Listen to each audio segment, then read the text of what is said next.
Hello, good day. So today we'll be talking about, or we'll have an exercises about independent, dependent, or mutually exclusive events.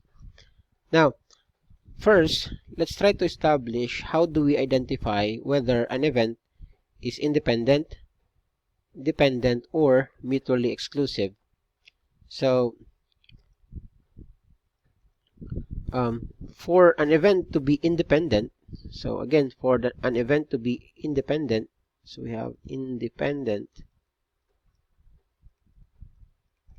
the following must be true. All right, so we have the probability of A given that B happen should be equal to the probability of A, or we can also have the probability of B given that A happen is equal to the probability of B, and the probability, I'll just write it here, probability of A and B should be equal to the product of the probability of A and the probability of B. Alright, so again, this will be our indicator if if two events are independent. Alright, if one of these three is not true, automatic, an event is not independent, or shall we say dependent. So let's have number 1. So number 1, it says here the probability of A is equal to 7 over 10.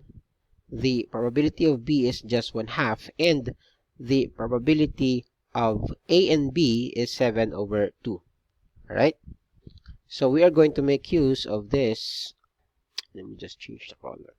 Right, so we're going to make use of this one. So what is the product of the probability of A times probability of B? That is just what? 7 over 10 times 1 over 2.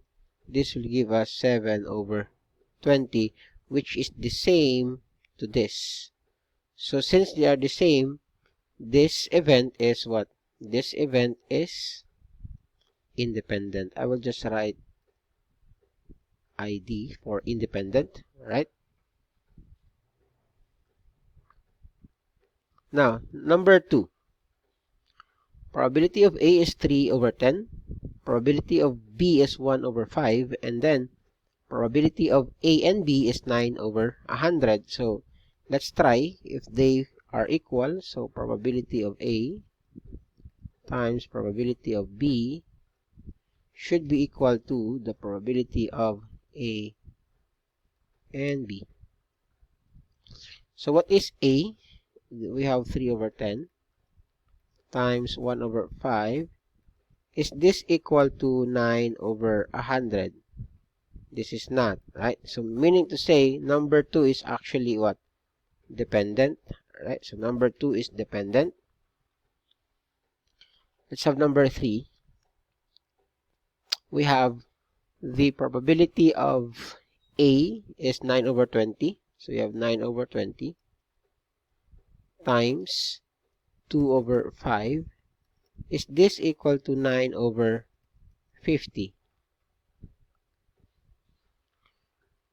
Let's try to get the calculator. So we have here 9, let's say 9 over 20 multiplied by 2 over 5. That gives us 9 over 50, meaning to say this is independent. So again, number 3 is independent. Right, so number 3 is independent. Number 4. Look at number 4. So let's do probability of A, 11 over 20 times 3 over 10 times 3 over 10. That gives us 33 200, which is not equal to this. So therefore, number 4 is actually dependent. Alright, so dependent. Number 5. Number 5, we have 1 over 5 multiplied by 1 over 5. This gives us 1 over 25, which is not equal to this. Not equal. Therefore, number 5 is dependent. Number 6, we have 1 over 5 times 1 over 5 still. Again, this is not equal to this. So therefore, this is dependent events.